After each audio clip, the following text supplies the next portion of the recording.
I am with Grover Norquist, who I think needs really no introduction, but I will say President of Americans for Tax Reform. I am Justine Rosenthal, the editor of the National Interest, and we are just a few days away from the midterm elections. And I think as a major Republican strategist, there's no one better to talk to right now about what you think is going to happen. I'm not going to force you into any major predictions, but Sure. Obama's in a mess, yes or no? Yeah. And how does it happen? Can he get out of it? What do you think we're going to be looking at a week from now? The Democrats and Republicans, and me, Yes. 2 years ago, thought that this election would be about Democrats gaining 3 Senate seats and losing a handful, fewer than 10 House seats. We were looking back 2 years ago. Obama comes in, Reid and Pelosi. Obama is wildly popular, and they had several theories. And again, no Democrat running for the Senate looked like they could be reasonably or seriously challenged. Right. And there were 3 Republicans, New Hampshire, Ohio, Missouri, likely 3 seats where Republicans were leaving. The Democrats had every reason to believe they would win. Today we're looking at the Republicans maybe taking 10 seats, but probably 7 or 8 plus. There has been what they call in wrestling a reversal. We're now looking at real clear politics saying that the Republicans get a majority if they only win those House seats where the present Republican challenger is ahead in the polls now, and that there are another 40 where they're neck and neck. Now, in wave elections of contested races, the winning team generally picks up 70%. So you're talking about picking up another 20 or even 30 House seats in addition to winning a majority. So what we're looking at, unless something bizarre happens in the next week, is a strong Republican wave where the Republicans win a majority in the House and therefore control completely the agenda in the House. The Democrats can't even ask for a vote on something without permission. And in the Senate, where the Republicans either have a narrow, bare majority of 51, or more likely 47, 48, 49 senators, which is enough to be able to filibuster on any issue of interest to them. So they can block things in the House, they can and in the Senate, and they can pass things in the House. This is going to mean anything Obama wants to do that requires congressional approval, the Republicans will have a veto on that. He can do things by executive order. He can, for 30 or 60 days, attack and blow up other countries. But eventually, Congress gets to weigh in on foreign policy questions. He can do things on his own, but only for so long. Now, do you think that this is really a referendum against Obama? Or is something that's going on? Did he fail at his job? I mean, is that how you see this? Well, 2 things happened. You had elections in 2006 and 2008, which were largely negative referendums on George Bush's foreign policy. In 2006, the economy was doing fine. The economy was growing. There was no objection to George Bush's economy. The independents didn't like the unending, unexplained occupations, not the initial wars against the Taliban and against the Ba'athist regime in Iraq, but against the decisions to stay and occupy those 2 countries. They became increasingly unpopular with independents. Republicans saluted and supported their president, Democrats opposed Bush on that, the independents flipped into opposition. That was the story of the Democrats capturing the House and the Senate in 2006. It wasn't the economy, it wasn't anything other than Iraq's and a little less so Afghanistan, because Afghanistan wasn't in the headlines. Same thing happened in 2008, continuation of both of those trends. Now, those same independents, the Tea Party people, the 30% of people who don't identify as Republicans or Democrats, are appalled by the vast spending that Obama did. And again, Obama, Reid, and Pelosi, the Democrats, did not announce publicly, elect us and we'll throw $800 billion on the table for special interest groups to spend and call it a stimulus package. They didn't say... Well, look, wait, I don't want to just whiz right past that there. No, because I think it's important. Two things that you've said. One, that 30% of Americans who don't identify Republican or Democrat, and then Tea Party. Now, I think that there's a lot of independents who look at the Tea Party and say, insane, or not at all what I thought an independent movement is going to look like, and then some other people who say, oh good, thank goodness. Others who think it's just an adjunct of the Republican Party.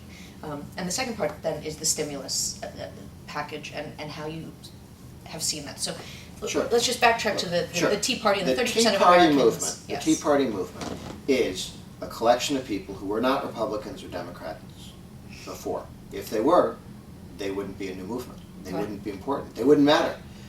There's a guy who's a Republican and he's still a Republican. That doesn't change elections. What changes elections are non-aligned people, the independents, the guys who haven't picked one team or the other, who swung against Bush on Iraq and are now swinging against Obama on the overspending. Now, you're talking about, swinging 60-40 towards the Republicans, whereas before they were 60-40 towards the Ds. So there are many independents who would say, I'm not a Tea Partier. Right. The Tea Party movement is that piece of the independents that switched against the Ds hard So that's how you on see it. spending. Because they're a movement that wants less spending and smaller government, and they had no idea the Democrats' plans on spending. Okay, And that they- moves us into that perfectly then. So Democrats' plans on spending look to you like favors to a lot of special interest groups in the guise of stimulus package. The theory that the Democrats had was they were going to take $1 from somebody who earned it and give it to somebody who was politically connected to them, and that would make us richer. That would create jobs. That Obama, Reid, and Pelosi would stand on one side of the lake and dip 3 buckets in, take the 3 buckets of water to the other side of the lake, and in front of MSNBC's cameras, pour the 3 buckets of water back into the lake and announce they're stimulating the lake to great depths, and that the reason this is going to make the lake filled up is they're going to do this 800 billion times. And in point of fact, if you take something out of the economy and put it back in, you don't create more jobs or more dollars or more wealth. You just moved it from somebody who earned it to somebody who voted to get it. Give me what you mean by that via example. Is that just what?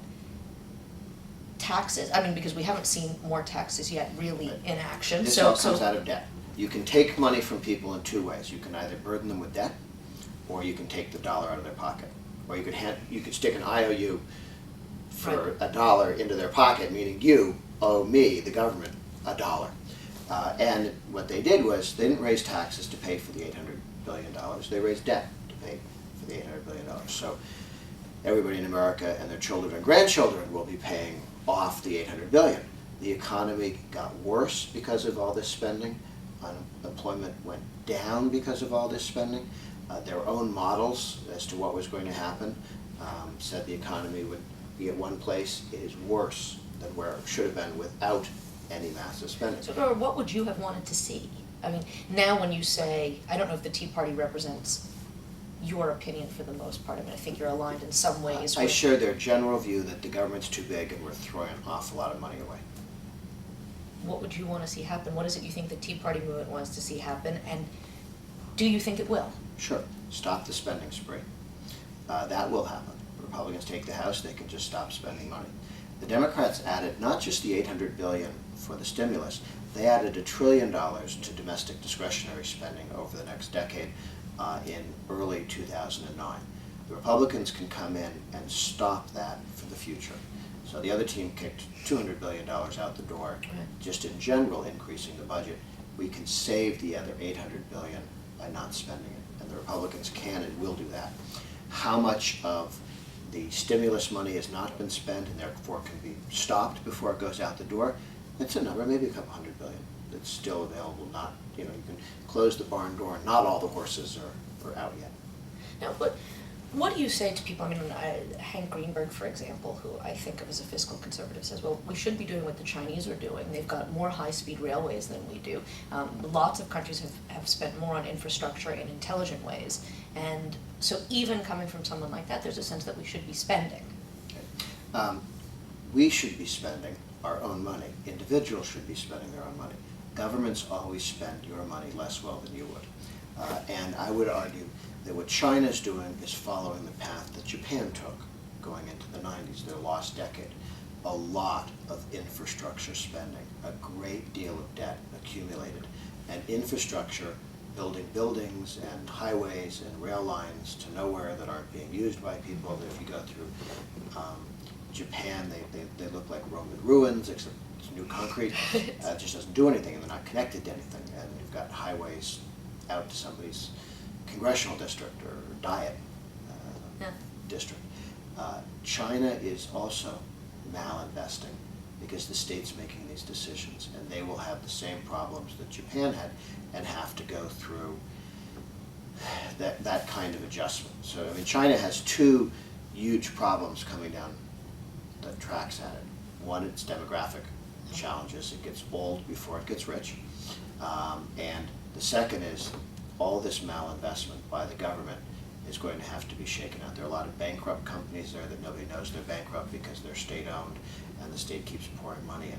We have that problem with state governments, but our state governments aren't a huge chunk of the economy. They're a small part of the economy that have tremendous debts. So you see some of this in really in a positive light, even though I think there's something to be said on both sides of it, of a fraying infrastructure. On the other hand, you don't want to spend the money poorly.